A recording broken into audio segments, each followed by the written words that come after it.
Si no eres de México, es posible que alguna vez te topases con clips en los que un presidente con corte de niño bueno cometía errores bastante vergonzosos. Y es que Enrique Peña Nieto es posiblemente el presidente más ridiculizado del país, y no es para menos, pues tiene una larga carrera llena de tropiezos, desde una boda arreglada hasta ser elegido como una marioneta del partido simplemente por ser el guapito del salón entre tanto viejo bigotón. Si deseas averiguar los errores de este presidente, por qué se volvió tan popular, su historia e incluso su lado oscuro, continúa viendo este video.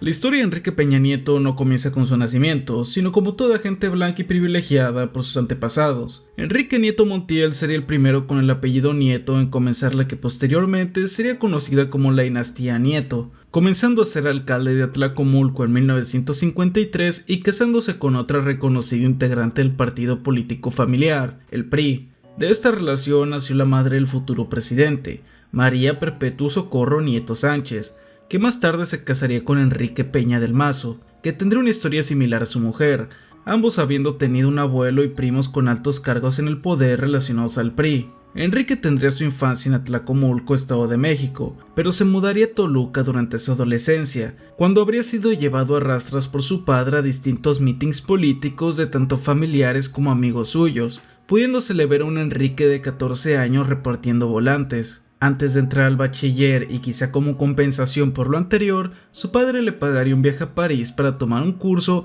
antes de inscribirse a la carrera en Derecho, donde se graduaría por una tesis que más tarde se demostró que contenía texto literalmente copiado de otro documento. En la revisión hecha al texto, puede verse que Peña Nieto también copió de manera textual párrafos completos de libros como el de Linda Hall, académica de la Universidad de Nuevo México, de otros historiadores como Alberto Morales Jiménez, Víctor López Villafañe, José María Calderón y Emilio Rabasa. Como en su momento no se supo de esto, podría graduarse y mudarse a la Ciudad de México con la intención de convertirse en abogado. Con ya un trabajo como asistente en un despacho, se sacaría una maestría en administración de empresas y sobre todo entendería el favor que le hizo su padre al obligarlo a ir a esos meetings, relacionándose profundamente con el partido familiar, el PRI. Lento pero seguro, un joven Enrique fue obteniendo más y más responsabilidades dentro del partido hasta llegar a ser el coordinador de los fondos para la campaña de su padrino, Arturo Montiel Rojas, que ganaría las elecciones convirtiéndose en el gobernador de Edomex. Con esta acción obtendría la confianza del PRI, adquiriendo su primer puesto de rango ministerial, la Secretaría de Administración del Estado. Con esto, Enrique habría dejado de ser el guapito del barrio con papis ricos para estar en las grandes ligas, y bien que lo sabía, por lo que cuando en 2004 llegaron las elecciones, se dispondría a ser elegido como candidato para gobernador de Edomex en sustitución de su padrino. Y es en este punto que podemos decir de forma respetuosa que lo veían simplemente como una cara joven y bonita a la cual el partido podía sacarle provecho. Este punto es quizá el más controversial respecto a su biografía, pues todos sabemos que Enrique Peña Nieto no fue un buen presidente por cosas que les contaré adelante. Sin embargo, el único debate aquí es qué tan consciente fue de que lo estaban utilizando, siendo la versión más sonada que él lo sabía pero odiaba que se lo mencionaran. Sea como sea, su apariencia mucho más agradable a sus competidores, el apoyo del PRI y sobre todo un populismo lleno de promesas vacías enamorarían a la mayoría del pueblo. Genaro Villamil, un periodista, sacaría varios libros desde esta época retratando a Enrique como un producto prefabricado por viejas élites priistas cuyos votos eran conseguidos gracias a desperdiciar indigentes sumas de dinero del pueblo.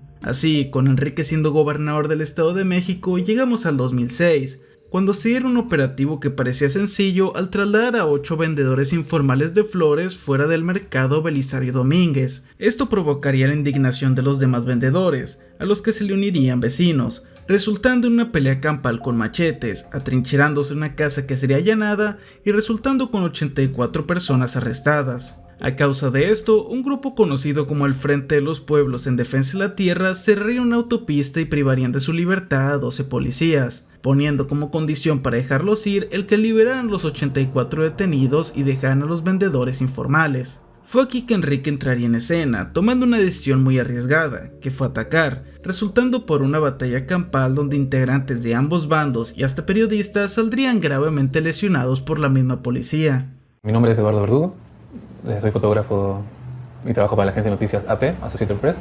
El día miércoles nos dirigimos a San Salvador. Llegamos y ya se había producido el primer choque, llegamos cuando se había producido el segundo. Cuando llegamos ya la policía ya estaba avanzando hacia donde estaba el primer corte de la carretera.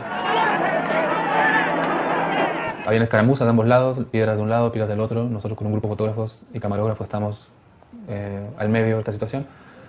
La policía detiene a un agente, manifestantes, lo estaban golpeando, nos acercamos a hacer fotografías, entonces empezaron a golpearnos muy agresivamente con los palos y los escudos. Me dieron múltiples agresiones, palos en la espalda, en la cabeza. Sin embargo, por más irónico que pueda parecer esto, quedaría palidecido ante el hecho de que pese a ser 200 oficiales equipados, el otro grupo armado únicamente con machetes e instrumentos caseros habrían de obligarlos a retirarse, dejando en ridículo a las fuerzas del gobierno, del que más tarde, por declaraciones de múltiples testigos, se les acusaría de que al huir llegaron a agredir carnalmente a una joven. Venía de mi trabajo sobre la calle Manuel González cuando vi un camión donde llevaban a los señores y señoras y me quedé parada. Ahí me vieron los policías y me dijo uno, ¿qué me ves? Y dijo otro, súbela por p***ja. Me empezaron a agarrar la cara a uno de ellos y me metían los dedos en la boca y en la vagina y me obligaron a hacerle sexo oral. Me agarró mis pechos y dijo, esta está bien buena y está amamantando, ¿verdad? Así que no solamente la policía ve quedó como unos cobardes y unos inútiles, sino que además como personas que perjudicaban a los mismos civiles. En esa misma noche, Enrique hace una llamada anunciando tener detenido al autor intelectual de los hechos, llevando a que el bloqueo de la autopista se volviera aún más violento. Se cree que Enrique hizo esto estratégicamente para alterarlos y que hicieran más destrozos, haciendo ver a la gente que se trataban de personas peligrosas y aprobando el uso de la fuerza por parte del gobierno. A la mañana siguiente ya no eran 200 oficiales, sino casi 3000, que fueron enviados con equipamiento antimotines y evidentemente harían uso de la fuerza contra todos los manifestantes. Ahora, no puedo ponerles las imágenes sin censura, pero les pido pongan atención, pues es increíble ver cómo en algunos casos son hasta 15 policías los que persiguen a un solo individuo, que una vez se cae, el primer impulso de las autoridades es abarrotarlo a golpes en vez de simplemente neutralizarlo. Vemos en estos momentos el ingreso de los policías. Desde el aire, Juan Carlos González nos tiene información. Así es, Diana, en este momento estamos viendo cómo ya los policías están ingresando a la explanada de Atenco.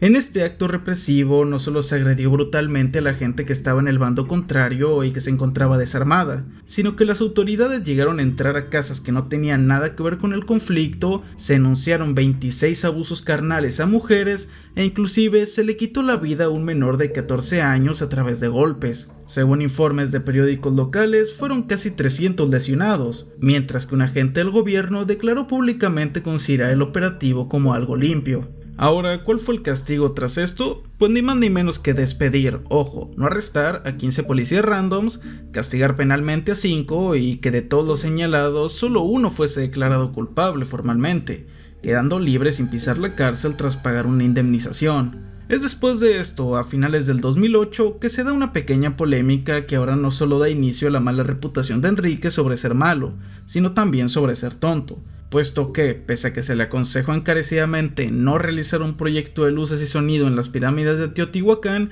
este ordenó que se continuaran las obras, terminando por dañar la estructura de las pirámides y justificándose en que solo se modificaron zonas anteriormente reparadas. Ellos niegan que hay daño. Nosotros como especialistas hemos constatado estos daños, se han afectado los vestigios originales. Todos los edificios en la mayoría de las zonas arqueológicas, no solamente de México, sino en el mundo entero, han sido restauradas. Los arqueólogos empleamos cuando es necesario la reconstrucción como una técnica para devolver a los edificios un aspecto que consideramos cercano al que tuvo original en sus tiempos en que funcionó, de tal manera que todos los edificios en cualquier parte del mundo, independientemente de la forma como hayan sido intervenidos, son originales y por lo tanto los daños están hechos sobre los monumentos. Llegado 2010 y sospechosamente antes de ser seleccionado como candidato para la presidencia por parte del PRI, Peña Nieto tiene una boda mediática con la actriz de telenovelas Angélica Rivera. Esta relación es polémica por demasiados motivos, comenzando por su ex esposa, con la cual habría de estar casado desde 1993 y que perdería la vida a causa de una arritmia cardíaca. Lo perturbador o oscuro de esto es lo poco que pareció importarle a Enrique, que ni siquiera era capaz de recordar el motivo de su pérdida cuando se lo preguntasen. Yo en marzo del 2009 le hice una pregunta sobre cómo había muerto su esposa. Nos dio la respuesta y ha tenido cientos de miles de visitas en la internet. Y lo que le sorprendió a muchos es que usted no me pudo decir de que había muerto su esposa. A ver, es absurdo pensar, Jorge, que no sepa de que murió mi esposa.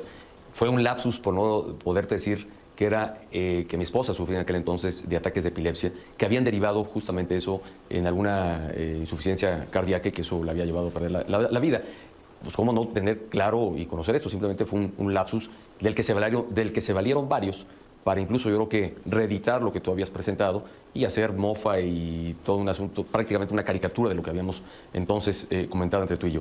¿Cómo muere? Mira, bueno, pues en su momento la explicación fue algo intempestivamente. Ella llevaba 2 años de tener alguna enfermedad parecida a lo que era estos estertores, se fue el nombre el nombre de la enfermedad puntual. Tiempo más tarde, la entrevista se repitió y se le preguntaría sutilmente sobre una teoría que habían hecho respecto a que el mismo gobierno o él habían acordado deshacerse de ella para así poner una cara conocida como su pareja y asegurar su elección como presidente. Presentamos la posibilidad de conversar con usted. Me sugerían que le preguntara si usted tuvo algo que ver con eso. No, como lo referí en aquella conversación que tuve de tener, cuando yo llego a la casa, que la encontré prácticamente en estado ya de shock, sin respiración de madre, que después te comenté en esa entrevista, la trasladamos de inmediato al hospital, la reanimaron nuevamente con todos los medios médicos que se pudieron valer en ese entonces, pero al final de cuentas, y lamentablemente, ya había tenido ella muerte cerebral por insuficiencia de oxígeno en ese momento. Así fue como sucedió aquello. Lamenté mucho, recuerdo muy bien en aquel episodio, todas las descalificaciones, señalamientos que en algunos medios, me parece, de forma irresponsable, empezaron a decir sobre la muerte de mi esposa. En 2012 es que tenemos el salto que ninguno de sus antepasados tuvo, la presidencia, siendo Enrique el seleccionado por el PRI tras que sospechosamente nadie más se registrara como precandidato. Pese a que distintas marchas se hicieron en su contra, el público mayoritario apoyaba a Enrique, pues para ese momento el nombre del PRI no estaba tan manchado, siendo que la mayoría de los presidentes habían sido priistas. La campaña presidencial de Enrique fue pionera en muchos aspectos, como en el hecho de utilizar las redes sociales, donde se llegó a rumorear fuertemente que utilizó bots para crear trending topics relacionados a él. Aunado a ello, el diario británico The Guardian aseguró haber descubierto que Televisa negoció un tratado con Enrique para promoverlo, a la vez que ensuciaba la reputación de López Obrador. Sin embargo, más tarde dicho periódico se retractaría, declarando primero querer resolver amistosamente los malentendidos con Televisa, misteriosamente anunciando después que Grupo Televisa había cumplido con las normas electorales. En mayo de 2002, Enrique asistió como parte de su campaña a dar una charla en la Universidad Iberoamericana, donde crearía descontento en los estudiantes tras justificarse acerca de lo sucedido con los 3,000 policías, siendo tenido que ser llevado por guardaespaldas a su coche mientras montones de estudiantes con máscaras de Salinas de Gortari lo insultaban. Debido a que uno de los voceros del Partido Verde actuó en defensa de Enrique, declarando que estos jóvenes eran tipos de 35 años y que fueron mandados por otros partidos, 131 jóvenes se decidieron a subir un video mostrando sus credenciales, volviéndose virales y creando el movimiento Yo Soy 132, que buscaba una mejora social mediante la libertad de difusión. Somos estudiantes del Ibero. No acarreados, no porros. Y nadie nos entrenó para nada. Y nadie nos entrenó para nada. Y nadie nos entrenó para nada. Y nadie nos entrenó para nada. Mi nombre es María José L. Mi cuenta de alumno es 172236-9. Somos estudiantes del Ibero. Alejandra Miranda M 170675-1.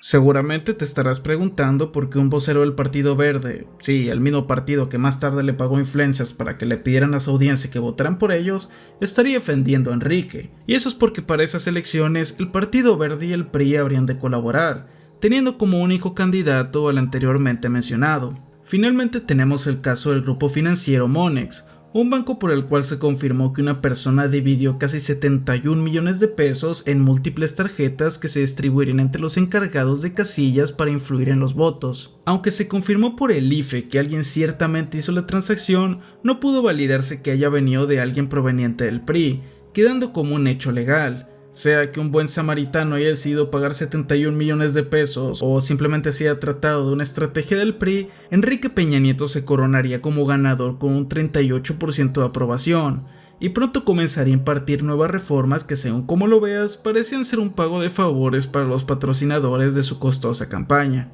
Entre las controversias que tendría siendo presidente estaría el ya conocido por todos caso de los 43 normalistas, del que tengo un video en el canal explicando todo el tema, pero que a grandes rasgos se trató de una desaparición forzada de estudiantes, sospechándose que fue organizada por tanto parte del gobierno como por grupos de delincuencia. Enrique Peña Nieto sería señalado a causa de la mediocridad del Estado para encontrar a los estudiantes, brindando supuestos culpables que al final resultaban ser personas obligadas a declarar que habían sido partícipes para callar al pueblo, que amenazaba con destituirlo mediante marchas. Estas cosas parecerían no haberle importado mucho a su esposa, siendo que para el 2014 se compraría 2 gigantes casas mediante Grupo IGA, una empresa que había sido el medio por el que Peña Nieto adquirió parte del dinero para su campaña presidencial. Así que, curiosamente, la primera dama utilizó la misma organización con la cual se financió la campaña de su esposo para así comprarse un par de casas bastante caras. Pero hey, tranquilos, que Enrique es tan limpio y transparente que le dijo al titular de la Secretaría de Función Pública, un tipo que trabaja para él, que lo investigara para ver si había cometido algún fraude. Y es que no adivinan qué, pues que tanto él como su mujer eran inocentes. ¿Quién diría que alguien que trabaja para ti iba a declararte inocente, no? Además de esta entre comillas exhaustiva investigación, Angélica Rivera sacaría una declaración diciendo haberse pagado sus casas con su increíble multitud de trabajos haciendo telenovelas. Yo no tengo nada que esconder. Como ciudadana, aún sin ser servidora pública, me siento con la responsabilidad de explicarles paso a paso todo lo relacionado con la casa que ha sido cuestionada por algunos medios de comunicación. Quiero empezar agradeciendo al licenciado Eduardo Sánchez, vocero del Gobierno de la República, que en mi ausencia, mientras viajaba a China para acompañar a mi esposo a una gira de trabajo, haya adelantado algunas explicaciones sobre la casa ubicada en Sierra Gorda, número 150. Al tratarse de un tema estrictamente personal, no contó con toda la información necesaria para explicar en su totalidad este asunto. Por ello, el día de hoy quiero ampliarles esta información y hacer algunas precisiones. Inicié mi carrera artística desde los 15 años. Trabajé 25 años con la empresa Televisa. Entre otras cosas, realicé telenovelas que no solamente fueron vistas en México, sino en muchos otros países del mundo con una alta audiencia. Con esta empresa he celebrado distintos contratos a lo largo de mi carrera. La última renovación de estos contratos fue en el año 2004. En mi caso, en cada renovación, los montos y las prestaciones de los mismos tenían un incremento derivado de los resultados de mi trabajo. En el marco de dicho contrato con Televisa, en el año 2008 se me otorgó el uso y goce de la casa ubicada en Paseo de las Palmas, número 1325, y comencé a vivir en ella en ese mismo año. Esta controversial declaración, junto a distintos desplantes donde ignoraba las muestras de afecto al que se suponía era su marido, solo fortalecieron la hipótesis de su matrimonio montado, aún más si tenemos en cuenta que en 2019 se divorciaron. Acá debo aclarar que para la conclusión de su mandato, el dólar pasó de valer 13 pesos a prácticamente 20.50, siendo uno de los sexenios con mayor devaluación. Aunado a ello, tuvo uno de los mandatos más populistas vistos en el país, no cumpliendo para nada las promesas que dio. Algo especialmente cuestionable teniendo en cuenta que ya estamos acostumbrados en México a que no cumpla ninguna propuesta. Sin embargo, a mi parecer, el motivo por el que el sexenio de Peña Nieto es tan recordado es porque es uno de los presidentes más graciosos e ingenuos que han cruzado por el poder, llegándosele a ver desconcertado porque le preguntaron si podía mencionar 3 libros, teniendo que recurrir a mencionar a la Biblia como uno de ellos. ¿Los autores o qué 3 títulos son los que más han influido en usted? Gracias. ¿Cuáles son las lecturas que han marcado mi vida? Bueno, que me han leído varias de novelas que me gustaron. En lo particular, difícil que no podía hasta del título de los libros. La Biblia es uno. La Biblia en algún momento de mi vida y algunos pasajes bíblicos, no leí toda la Biblia, pero sí leí algunas partes de la Biblia. Sin duda, en una etapa de mi vida fue importante, sobre todo en la etapa de la adolescencia. Sin más que decir, esta ha sido la historia de Enrique Peña Nieto, uno de los sexenios más surreales de México.